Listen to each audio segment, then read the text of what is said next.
तो अब देखते हैं हमारा क्वेश्चन नंबर 21। तो अगर आपने बहुत अच्छे से चैप्टर 7 की एक्सरसाइजेस को किया है तो यहाँ पे देखो ई पावर एक्स क्या है, यहाँ मल्टीप्लाई में, इस टर्म के मल्टीप्लाई में। तो हमने ई पावर एक्स से रिलेटेड एक यहाँ पे प्रॉपर्टी पढ़ी थी, जो हमने 7.11 में प्रॉपर्टीज देखी थी। तो उसमें हमने एक प्रॉपर्टीज को क्या देखा था कि अगर integration of E power x है और अंदर एक फंक्शन ऐसा है कि उसका डिफरेंशिएशन भी वहां पर मौजूद है, एक फंक्शन है जिसका डिफरेंशिएशन भी वहां पर है और ई पावर एक्स उन दोनों के प्रोडक्ट में है, तो इसका सॉल्यूशन होता है e power x f of x plus c. ये हमने यहाँ पे एक प्रॉपर्टी में एक हमने ये पढ़ा था, ठीक है। तो यहां पे भी हम क्या करते हैं, ई पावर एक्स तो हमारे पास है। अब हम अंदर वाले फंक्शन के अंदर ऐसा कुछ करते हैं कि यहां से हमें एक एफ एक्स मिल जाए और एक हमें यहां से उसका डिफरेंशिएशन भी यहां पे मिल जाए। तो इसको हम थोड़ा सा सॉल्व करने की क्या करते हैं, कोशिश करते हैं। तो सॉल्व करने के लिए यहाँ पे क्या करें, देखो ये भी 2x है, ये भी आपका 2x है ना, तो हम इसको सॉल्व कर सकते हैं। कैसे, तो देखो ई पावर एक्स हो गया और साइन 2x का तो सबको पता है, एक ही फॉर्मूला हम बार बार यूज करते हैं, 2 साइन एक्स कॉस एक्स, ठीक है।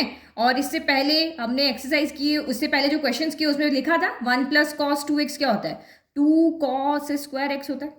ये हम लिख सकते हैं, ये पूरा का पूरा एक फॉर्मूले में आ गया और यहाँ पे हमने इसको लिख दिया। अब यहाँ पे क्या करते हैं हम इसको, क्योंकि देखो ट्रिग्नोमेट्री है तो आप अपना आइडिया लगाओगे कि कैसे इसको हम इस फॉर्म में चेंज कर सके, क्योंकि ट्रिग्नोमेट्री में बहुत सारे तरीके होते हैं, अब सबका अलग अलग मैथड होता है यहाँ पे सॉल्व करने का। तो जो मैथड लग गया वो ठीक है। तो देखो सबसे पहले ऊपर से 2 अगर हम लेते हैं तो 2 ऊपर से कॉमन आ जाएगा और नीचे वाला 2 कैंसिल हो जाएगा। तो ऊपर क्या बचेगा आपका 1 प्लस साइन एक्स, 2 कैंसिल कर दिया है ना, कॉस एक्स, और डिवाइडेड बाय आपका क्या बचा, कॉस स्क्वायर एक्स बचा। जितना हो सके उसको हम इजी बनाने की कोशिश कर रहे हैं। नाउ अब देखो, अब इसको हम सेपरेट लिख लेते हैं, 1 upon cos square x plus sine x cos x divided by आपका यहाँ पर हो गया कॉस स्क्वायर एक्स और ये हो गया dx। तो देखो ये इसका डिफरेंशिएशन ये हो जाएगा, बट हम इसको इजी बनाते हैं। और तो देखो 1 अपॉन कॉस स्क्वायर एक्स क्या होता है, तो सेक स्क्वायर एक्स होता है, और यहाँ पे एक कॉस कट गया तो बचा कितना आपका यहाँ पर tan x बचा, tan x dx बचा। तो आपको पता है कि tan x का डिफरेंशिएशन क्या होता है, सेक स्क्वायर एक्स होता है। तो इसका मतलब हमें एफ एक्स को पहले लिखना होता है, तो हम यहाँ पे क्या करते हैं, एफ एक्स को पहले लिख लेते हैं। तो यानी क्योंकि ये हमारा एफ एक्स है और इसका डिफरेंशिएशन क्या होता है, सेक स्क्वायर एक्स होता है। तो देखो हमने क्वेश्चन को यहाँ पर चेंज कर लिया, वो हमारी प्रॉपर्टी है उसके अकॉर्डिंग यहाँ पे एफ ऑफ एक्स कितना है, तो वो आपका यहाँ पर tan x है। एंड एफ डैश अगर आप इसका डिफरेंशिएशन करते हो तो F dash x tan x का क्या हो जाता है, यहाँ पर सेक स्क्वायर एक्स हो जाता है। तो ये ई पावर एक्स है, ये एफ एक्स है, एफ डैश एक्स है, तो इसका सोल्यूशन यहाँ पे आपका क्या हो जाएगा, ई पावर एक्स एफ एक्स यानी कि tan x हो गया और ये प्लस सी हो गया। तो ये हो गया आपका यहाँ पर फाइनल आंसर। समझ में भी आ गया है ना, कहीं पे कोई टफ नहीं था। तो ट्रिग्नोमेट्री के क्वेश्चन जब भी आते हैं तो आपको वहां पे ट्रिग्नोमेट्री के फॉर्मूलाज लगा करके उसको क्या करना पड़ेगा, इजी करना पड़ेगा। नाउ नेक्स्ट क्वेश्चन देखो। तो क्वेश्चन नंबर 22, ये तो बहुत इजी है, सामने आपको दिख रहा है कि पार्शियल फ्रैक्शन लगाना है। तो देखो इसी क्वेश्चन को हम इंटीग्रेशन हम बाद में लगाएंगे, पहले हम इस क्वेश्चन को लिख लेते हैं। तो ये क्या होगा, x प्लस 1 का होल स्क्वायर है, तो हम क्या लिखते हैं, a अपॉन पहले एक फैक्टर लिखेंगे, फिर b अपॉन आप क्या लिखते हो, x प्लस 1 का होल स्क्वायर, और प्लस c अपॉन आपका क्या हो जाएगा, x प्लस 2 हो जाएगा। इजी, ये तो सबको आता है, ये वाली एक्सरसाइज तो सबसे इजी है। नाउ अब इसके बाद आप यहाँ पे एलसीएम लेकर के ए बी सी की वैल्यू निकालोगे। तो लेफ्ट तो हमारा एज इट इज रहेगा और राइट वाले में हमें यहाँ पर क्या लेना पड़ेगा, एलसीएम लेना पड़ेगा। तो ले लो एलसीएम, तो ये 3 है तो ये दोनों आ जाएंगे ना, ये तो एक है ये 2 तो एक तो इसके अंदर है ही है, तो ये x प्लस 1 का होल स्क्वायर और x प्लस 2, ये आपका यहाँ पर क्या हो गया, एलसीएम हो गया। अब इसके पास x प्लस 1 तो है बट x प्लस 1 का होल स्क्वायर नहीं, एक है 2 नहीं है, तो एक इससे जाके मल्टीप्लाई हो जाएगा। तो एक के साथ क्या होगा, x प्लस 1 का मल्टीप्लाई हो जाएगा और x प्लस आपका यहाँ पर कितना हो जाएगा, 2 हो जाएगा। फिर b के पास ये है, मतलब ये तो है ही है, और ये वाला b के पास चला जाएगा, ठीक है, x प्लस 2 हो गया।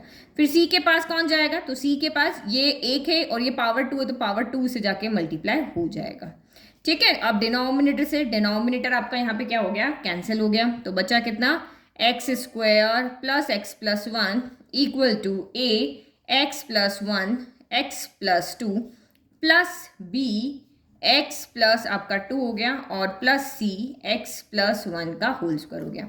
अब वही वैल्यू पुट कर करके और हमें यहाँ पे ए बी सी की वैल्यू निकालनी है। तो सबसे पहले आप यहाँ पे देखो, कि हम यहाँ पे क्या करते हैं, अगर मैं इसको -1 कर दूं, x की जगह पे -1 रख दूं, तो यहाँ पे क्या हो जाएगा, ये सारा आपका 0 हो जाएगा। 1 - 1 0 पूरा 0, 1 - 1 0 पूरा 0, हमें यहाँ से b की वैल्यू मिल जाएगी। तो -1 रखो, -1 का स्क्वायर 1, x की जगह -1 और ये +1 इक्वल टू ये 0, 2 - 1 कितना हो गया, 1 हो गया, यानी कि b आ गया। तो यहाँ 1 - 1 कैंसिल हो गया, तो यहाँ से हमें b की वैल्यू कितनी मिल गई है, 1 मिल गई है। ठीक है, अब यहाँ x की जगह पे मैं -2 रखूं, तो ये 0 हो जाएगा, ये 0 हो जाएगा। तो यहाँ पे हम क्या लिखेंगे, बस वही हमें हिट एंड ट्रायल मेथड लगाना है। x इक्वल टू -2 रखो, तो -2 का स्क्वायर 4 हो गया, x की जगह -2 रखा, ये +1 हो गया। फिर इक्वल टू -2 रखा, तो ये 0, ये बचा, तो ये c है। -2 + 1 क्या होता है, -1 का स्क्वायर है, तो आपका c ही रहेगा।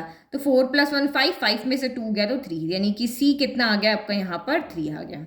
चलो नेक्स्ट, अब यहाँ पे क्या करें, अब हमें कोई फैक्टर नहीं दिख रहा जिसकी हम वैल्यू रखें, तो अब रैंडम कोई भी वैल्यू दे, मैं यहाँ पे x इक्वल टू 0 पुट कर देती हूँ। तो ये 0, यहाँ से सिर्फ 1 बचा।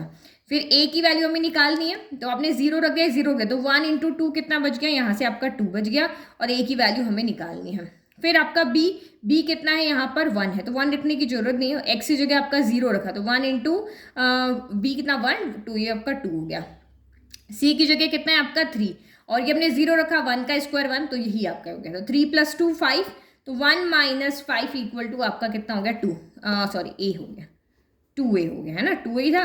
1 - 5 कितना होगा, -4 इक्वल टू 2a हो गया, तो -4 divided by 2 equal to a, यानी कि -2 इक्वल टू आपका a हो गया। तो a की वैल्यू कितनी आ रही है आपकी, -2 आ रही है। सारी वैल्यू हमें यहाँ पर मिल चुकी है ना, हमारा क्वेश्चन हो गया कंप्लीट। तो अब हम इंटीग्रेशन लगा लेते हैं, x² + x + 1 divided by x + 1 का स्क्वायर, x + 2 और dx हो गया। अब वैल्यू पुट करते रहो, इंटीग्रेशन लगाते रहो। a/x + 1, a की वैल्यू कितनी आई थी, -2, तो -2 आगे ले लो, इंटीग्रेशन ऑफ 1/x + 1 dx हो गया।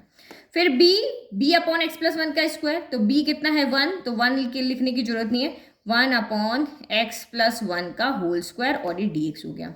फिर प्लस आपका c कितना है 3 आगे लेते हैं, और यहाँ पे x + 2 है, तो 1/x + 2 आपका dx हो गया। चलो अब इंटीग्रेट करना हमें सबको आता है, -2 1/समथिंग, समथिंग इज लीनियर, तो log मॉड्यूलस ऑफ x + 1 हो गया। फिर ये वाला जो क्वेश्चन है ना, क्वेश्चन क्या, ये वाला जो पार्ट है, एक सेकेंड पेंसिल, हाँ ये देखिए, तो इसको हम कैसे सॉल्व करेंगे, इसमें हम लेके जाएंगे इंटीग्रेशन, ये ऊपर जाएगा, x + 1 की पावर -2 dx हो गया। तो अब इस तरह से x की पावर n का फॉर्मूला नहीं लगता, वैसे लग जाएगा। तो यहाँ पे क्या हो जाएगा, -2 तो आ जाएगा आगे, -2 और अच्छा हम इंटीग्रेशन करें ना, सॉरी हाँ, प्लस लगेगा, तो ये क्या हो जाएगा, x + 1 की पावर -2 + 1 हो जाएगा, और ये आपका -2 + 1 इंटीग्रेशन में होता है, x की पावर n का n+1/n + 1 होता है। फिर आपका यहाँ पे हो गया, फिर 1/समथिंग, समथिंग इज लीनियर, तो log आ जाएगा, log मॉड्यूलस ऑफ x + 2 हो गया, प्लस आपका यहाँ पर c हो गया। चलो तो इसको थोड़ा सा सॉल्व कर लेते हैं, और हमारा फाइनल आंसर आ चुका है, -2 log मॉड्यूलस ऑफ x + 1। फिर ये आपका कितना होगा, -2 + 1, और नीचे -2 + 1 माइनस होगा, तो ये माइनस हमने यहाँ आगे कर दिया, माइनस प्लस माइनस, और ये आपका x + 1 की पावर -1, और ये आपका हो गया 3 log modulus of x + 2 plus आपका c हो गया। तो इसको हम हमेशा नेगेटिव पावर में हम नहीं रखते, इसको हम नीचे लेकर के आ जाते हैं।